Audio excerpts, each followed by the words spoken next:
मेरा नाम सेतु शिवपुरी है। I am a professional singer and musician. मैं जयपुर से ही ताल्लुक़ रखता हूँ और उर्दू से बेहद मोहब्बत है मुझे। और 2008-9 से मैंने शुरू किया था सफ़र, कॉलेज के दिनों में ही।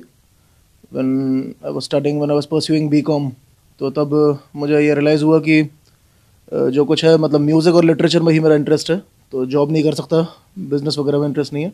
तो तब से ही फिर मैंने स्टार्ट किया और तब से ही गाने लिख रहा हूँ, गाने कंपोज कर रहा हूँ और गाता हूँ, गिटार प्ले करता हूँ। बहुत अफ़सोस की बात है और बहुत ही रंज होता है मुझे ये देखकर, बिकॉज़ सबसे बड़ी प्रॉब्लम ये हुई कि जो उर्दू को एक मजहबी रंग दिया गया है after 1947, that's really heart breaking. वो बहुत ज़्यादा तकलीफ़ होती है देख के, बिकॉज़ जैसा कि जावेद अख्तर साहब कहते हैं अक्सर लिटरेचर फेस्टिवल्स में कि भाषाएं रीजन्स की होती हैं, रिलीजन्स की नहीं होती हैं।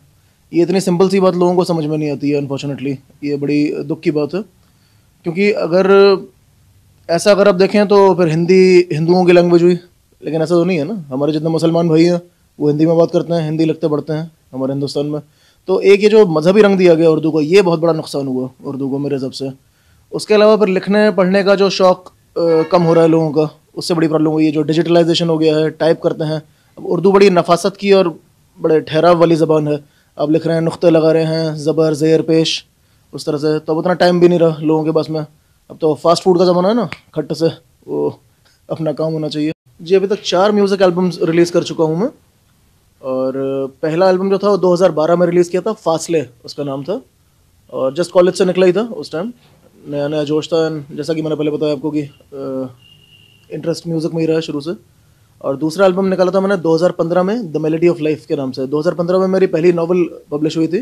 तो उस नावल के साथ में मैंने मुख्तलिफ एक चीज़ शुरू करी थी कि नावल इंग्लिश के अंदर और जस्ट लाइक अ बॉलीवुड स्टोरी, उसमें बीच में एल्बम के सॉन्ग्स आ रहे हैं मेरे खुद के ही लिखे हुए, कंपोज किए हुए, गाए हुए।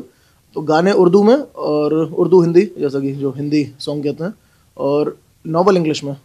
तीसरा एल्बम था मेरा 2016 में, तेरा वो पलकें झुकाना।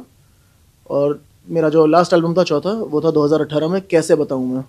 और अभी करंटली 5वें एल्बम पे काम कर रहा हूँ, बट ड्यू टू ये कोविड-19 का जो अभी प्रॉब्लम हुआ था। एक तो ये रिएक्शन मिलता है कि लोग बड़े हैरान होते हैं, उनको लगता है जैसे आई एम एलियन, कहीं बाहर से आया हूँ, तो ये लगता है। दूसरा रिएक्शन ये होता है कि लोग बहुत ज़्यादा खुश होते हैं और बहुत प्यार करते हैं, क्योंकि लोगों को बड़ा अजीब लगता है, थोड़ा एक स्ट्रेंज लगता है कि जीन्स पहनने वाला, इंग्लिश बोलने वाला एक मगरब ज़दा नौजवान वो उर्दू बोल रहा है, उर्दू पढ़ रहा है। तो दोनों तरह का रिएक्शन मिलता है, लेकिन अटेंशन मिलता है, ये अच्छा लगता है। हुकूमत के नाम में यही पैगाम देना चाहूँगा कि प्लीज़ उर्दू का प्रमोशन करिए। बहुत अच्छी ज़बान है, बहुत नफासत भरी ज़बान है और इसको प्रमोशन की बहुत ज़्यादा ज़रूरत है। अभी प्रॉब्लम ये है कि अवेयरनेस नहीं है। तो जैसा मैंने कहा कि वो मजहबी रंग जो दिया गया है ज़बान को, तो ये बड़ी अफसोस की बात है। तो इसका प्रमोशन होना बहुत ज़रूरी है। जी देखिए, वैसे उर्दू तो मेरी मदर टंग है, मेरी मातृभाषा ही है, बिकॉज़ मैं कश्मीरी पंडित हूँ। तो बोलचाल हमारी घर में ऐसी रहती है, उर्दू ही है। और मेरे जो ग्रैंडफादर थे वो उर्दू ही लिखना पढ़ना जानते थे, हिंदी नहीं आती थी उन्हें। अब मोहम्मद रफ़ी साहब मेरी सबसे बड़ी इंस्पिरेशन रहे हैं। तो मोहम्मद रफ़ी साहब का उर्दू का तलफ़्फ़ुज़ माशाअल्लाह आप जानते ही हैं, तो वहाँ से मुझे इंस्पिरेशन मिली। फिर मेरे 2 उस्ताद रहे हैं।